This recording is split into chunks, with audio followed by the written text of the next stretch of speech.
ಕನ್ನಡ ನಾಡಿನ ಸಮಸ್ತ ಜನತೆಗೆ ಎಲ್ಲರಿಗೂ ಕೂಡ ನನ್ನ ನಮಸ್ಕಾರಗಳು.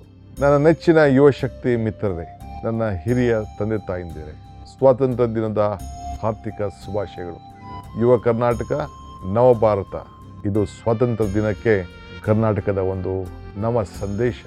ಯುವಶಕ್ತಿ, ಯುವ ಕನಸು, ಯುವ ಚಿಂತನೆ, ಯುವ ಪರಿಶ್ರಮವೇ ದೇಶದ ಭವಿಷ್ಯ.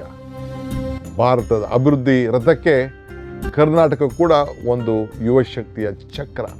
ತಾವೆಲ್ಲರೂ ಕೂಡ ಕರ್ನಾಟಕ ಪ್ರತಿಭೆಗಳ ತವರೂರಿನ ಪ್ರತಿನಿಧಿಗಳು. ಕರ್ನಾಟಕದ ಸಾಧನೆಯೇ ಭಾರತದ ಸಾಧನೆ. ಕರ್ನಾಟಕ ಪ್ರಪಂಚದ ದೃಷ್ಟಿಕೋನ ಎಂಬುದನ್ನು ನಾವು ಯಾರು ಕೂಡ ಮರೀಲಿಕ್ಕೆ ಸಾಧ್ಯ ಇಲ್ಲ. ಬೆಂಗಳೂರಿನ ಮೂಲಕ ಭಾರತವನ್ನು ಇಡೀ ವಿಶ್ವ ನೋಡ್ತಾ ಇದೆ. ಇವತ್ತು ಕರ್ನಾಟಕದ ಹೊಸ ಸರ್ಕಾರ 16 ಕಾರ್ಯಕ್ರಮವನ್ನು ಹಮ್ಮಿಕೊಂಡಿದ್ದೇವೆ.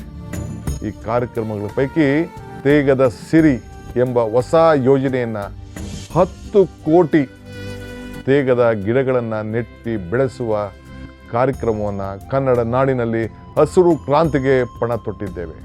ತಾವೆಲ್ಲ ಕೂಡ ಸರ್ಕಾರಿ ಜಮೀನನ್ನು ಪಾಲ್ದಾರಿಕೆಯಲ್ಲಿ ಈ ಕಾರ್ಯಕ್ರಮವನ್ನು ನೀಡಲಿಕ್ಕೆ ಒಂದು ಅವಕಾಶವನ್ನು ಕಲ್ಪಿಸ್ಕೊಡ್ತಾ ಇದ್ದೇವೆ.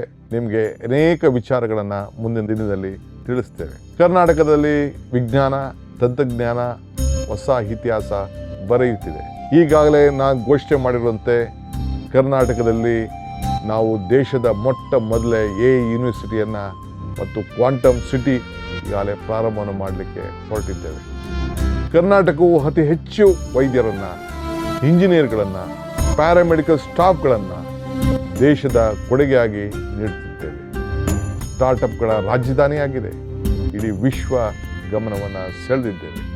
ಇದು ನಮ್ಮ ಯುವಕರ ಒಂದು ದೊಡ್ಡ ಶಕ್ತಿ. ಯುವ ಜನರಲ್ಲಿ ಕ್ರೀಡೆ, ಸಂಸ್ಕೃತಿ, ವೈಜ್ಞಾನಿಕ ಮನೋಭಾವಕ್ಕೆ ಉತ್ತೇಜನವನ್ನು ನೀಡಲು 10,000 ಭಾರತ್ ಜೋಡೋ ಯುವ ಸಂಘಗಳನ್ನು ಸ್ಥಾಪನೆ ಮಾಡಲು ತೀರ್ಮಾನವನ್ನು ಮಾಡಿದ್ದೇವೆ. ಪ್ರತಿಯೊಂದು ಪಂಚಾಯಿತಿಯಲ್ಲಿ ಮತ್ತು ವಾರ್ಡ್ಗಳಲ್ಲಿ ಒಂದೊಂದು ಸಂಘಕ್ಕೆ 10 ಲಕ್ಷ ರೂಪಾಯಿ ಹಣವನ್ನು ನೀಡಬೇಕು ಅಂತ ಹೇಳಿ ಪ್ರತಿ ವರ್ಷಕ್ಕೆ ತೀರ್ಮಾನವನ್ನು ಮಾಡಿದ್ದೇವೆ. ತಾವೆಲ್ಲರೂ ಕೂಡ ಈ ಭಾರತ್ ಜೋಡೋ ಯುವ ಸಂಘಕ್ಕೆ ಸದಸ್ಯರಾಗಿ ತಾವೆಲ್ಲ ಕೂಡ ಒಗ್ಗಟ್ಟಿನ ಪ್ರದರ್ಶನ ಮಾಡಿ ಈ ದೇಶದ ಐಕ್ಯತೆ, ಸಮಗ್ರತೆಯನ್ನು ಕಾಪಾಡಬೇಕು ಅಂತೇಳಿ ಪ್ರಾರ್ಥನೆಯನ್ನು ಮಾಡ್ತಾ ಇದ್ದೇವೆ. 70,000ಕ್ಕೂ ಹೆಚ್ಚು ಉದ್ಯೋಗಿಗಳನ್ನು ಭರ್ತಿ ಮಾಡಲು ಈಗಾಗಲೇ ಚಾಲನೆಯನ್ನು ನೀಡಿದ್ದೇವೆ. ನಮ್ಮ ಯುವಜನತೆ ಕರ್ನಾಟಕದ ಸಿರಿ ಹಣತೆಯಾಗಲಿ, ಭಾರತವನ್ನು ಬೆಳಗಿಸುವ ದೀಪವಾಗಲಿ ಅಂತೇಳಿ ಪ್ರಾರ್ಥನೆಯನ್ನು ಮಾಡ್ತಾ ಇದ್ದೇನೆ. ಮತ್ತೊಮ್ಮೆ ಎಲ್ಲರಿಗೂ ಈ ಸ್ವಾತಂತ್ರ್ಯ ದಿನದ ಆರ್ಥಿಕ ಶುಭಾಶಯಗಳು. ನಮಸ್ಕಾರ.